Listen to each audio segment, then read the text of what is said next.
A'udzu billahi minasyaitonir rajim. Bismillahirrahmanirrahim. Assalamualaikum warahmatullahi wabarakatuh.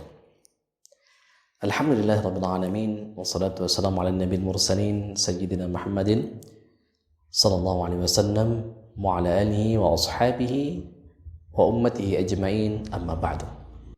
Para pencinta Al-Qur'an yang dirahmati Allah Subhanahu wa taala, ada seorang sahabat yang bernama Abdullah bin Amr bin As radhiyallahu anhuma.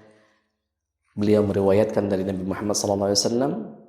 Beliau bersabda, yuqalu sahibul Quran, akan dikatakan kepada sahibul Quran, sahabat-sahabatnya Al-Quran, nanti ketika di hari kiamat para ahlul Quran dikumpulkan oleh Allah Subhanahu wa taala dan diberi karpet merah. Dihormati mereka, dimuliakan, diberikan mimbar khusus. Lalu kemudian dikatakan kepada mereka, Iqra, bacalah, wartaqi, dan naiklah.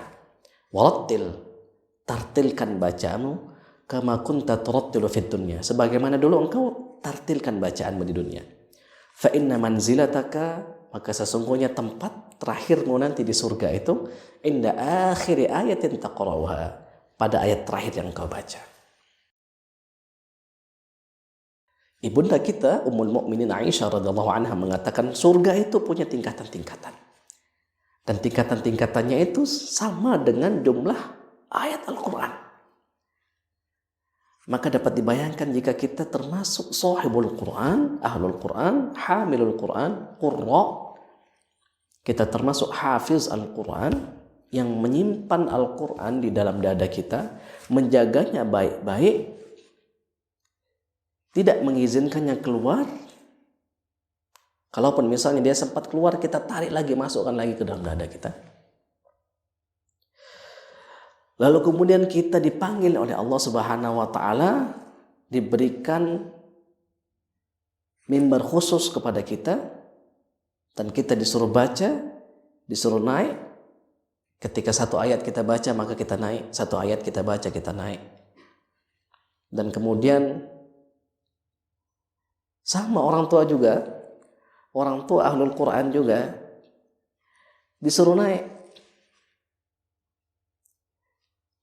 Ketika anaknya membaca satu ayat Al-Quran, anaknya naik, orang tuanya naik. Terus begitu. Dapat dibayangkan betapa tingginya derajat orang tersebut.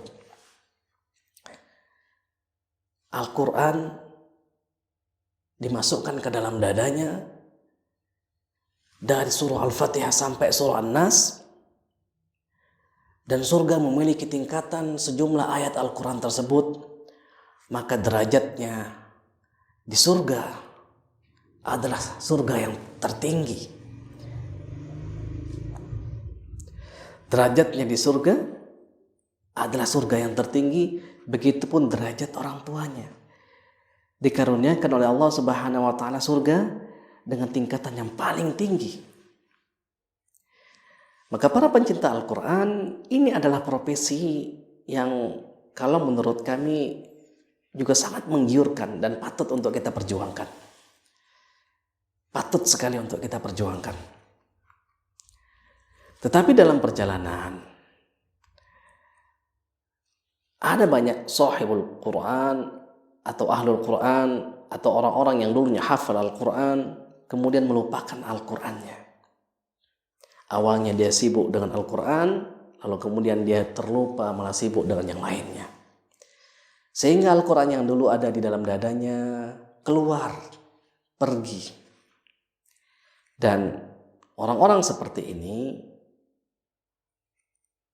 na'udzubillah, mudah-mudahan kita tidak termasuk, adalah orang-orang yang ketika nanti di akhir hayatnya Al-Quran itu sudah hilang dari dalam dadanya, maka orang tersebut tidak lagi dilihat sebagai orang yang hafal Al-Quran.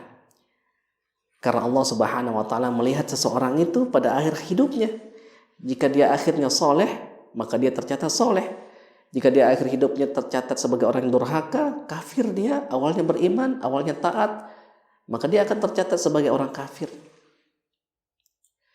Maka menarik jika kita memperhatikan ada beberapa jenis ahlul Quran ini. Ada beberapa sahabat-sahabat kami, guru-guru kami yang dia terus menjaga hafalannya itu. Tapi ada juga orang-orang yang kami perhatikan dulunya rajin membaca Al-Quran, lalu kemudian dia melupakan Al-Qurannya sehingga hilang dari dalam dadanya itu. Lalu kami lihat dan kami mengambil ibrah bahwa orang-orang yang terus diberikan oleh Allah Subhanahu wa taala keistiqomahan adalah orang-orang yang memandang Al-Quran itu dengan harga yang sangat tinggi. Saking tingginya harganya, maka dia tidak akan menjualnya dengan dunia ini. Dia tidak akan menjualnya dengan sebagian dari dunia ini. Dia tidak akan menjualnya dengan kekayaan. Dia tidak akan menjualnya dengan pangkat. Dia tidak akan menjualnya dengan kenikmatan duniawi.